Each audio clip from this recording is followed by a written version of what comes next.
Hello friends, अब हम formula के अंदर परसेंटेज चेंज कैलकुलेट करना देखते हैं।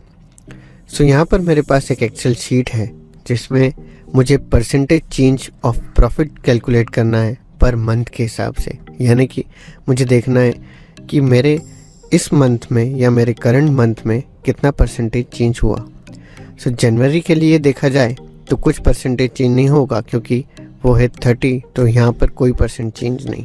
पर अगर मैं फरवरी की बात करूँ तो आपने अपने स्कूल टाइम में पढ़ा होगा कि परसेंटेज कैलकुलेट कैसे करते हैं। तो परसेंटेज कैलकुलेट करते हैं current minus previous divided by previous, यानी कि 60 माइनस 30 डिवाइडेड बाय 30। तो अगर मैं उसको यहाँ पे परफॉर्म करूँ या अगर आप अपने कैलकुलेटर में से करते तो कैसे करते, 60 माइनस 30, जैसे ही आप डिवाइड का सिंबल दबाते तो वो अपने आप आ जाता 30 और फिर डिवाइड करते हैं 30 तो वो हो जाता 100%। अगर इसी को हम यहाँ एक्सेल में अप्लाई करें तो मैं फॉर्मूला लिखता हूँ इक्वल टू, इस वैल्यू में से मुझे माइनस करना है इस वैल्यू को और फिर मुझे उसे डिवाइड कर देना है बाय इस वैल्यू को। तो जैसे ही मैं ऐसा करूँगा तो मेरा आंसर आना चाहिए था 100% या 1, पर क्या वो आया देखते हैं। जैसे ही मैं एंटर प्रेस करता हूँ आंसर आ गया 59। तो ऐसा क्यों हुआ, ये गड़बड़ क्यों हुई? तो हम थोड़ा पीछे स्कूल में जाके देखते हैं। तो हमने एक प्रिंसिपल पढ़ा था BODMAS, यानी कि bracket of division, multiplication, addition and subtraction.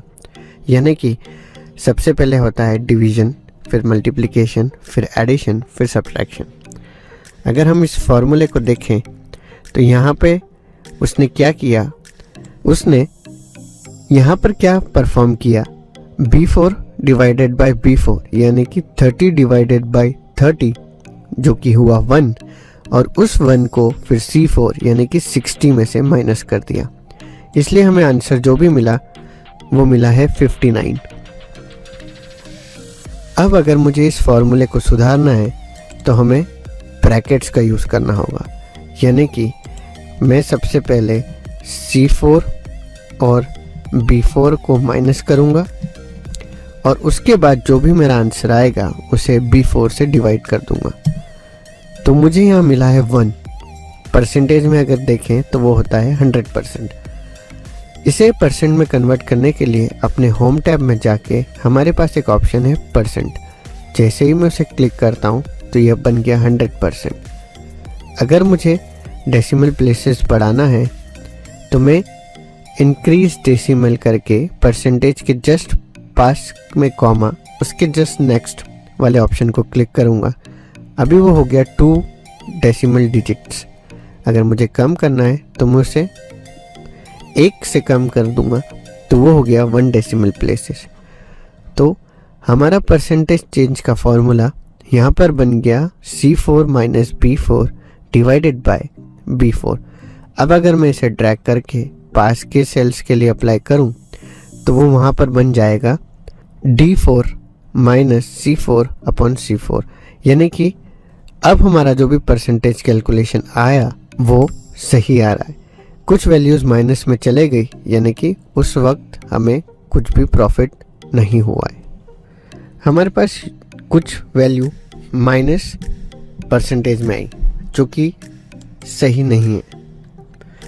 अब अगर हम देखें इस फॉर्मूले के अंदर तो यहाँ पर हमेशा याद रखिए कि क्लोजिंग और ओपनिंग ब्रैकेट का नंबर सेम होना चाहिए। सपोज डिवाइड होने वाले B4 के पहले एक ब्रैकेट लगा देता हूँ और उसे बंद किए बिना ही एंटर प्रेस करता हूँ तो हमें एक एरर आएगी, we found a typo in your formula and try to correct it. वो आपको एक करेक्ट सीक्वेंस वाला फार्मूला दिख रहा है जिसमें आपकी ओपनिंग और क्लोजिंग ब्रैकेट्स का नंबर बराबर है। अगर आपको ये करेक्शन ठीक लगता है तो you can accept it and say yes. तो आपका फार्मूला सही ब्रैकेट्स के साथ यहाँ पर आ जाएगा। जब कभी भी आप इस तरह के कैलकुलेशंस परफॉर्म कर रहे हैं तो याद रखिए कि आपके ओपनिंग नंबर ऑफ ब्रैकेट्स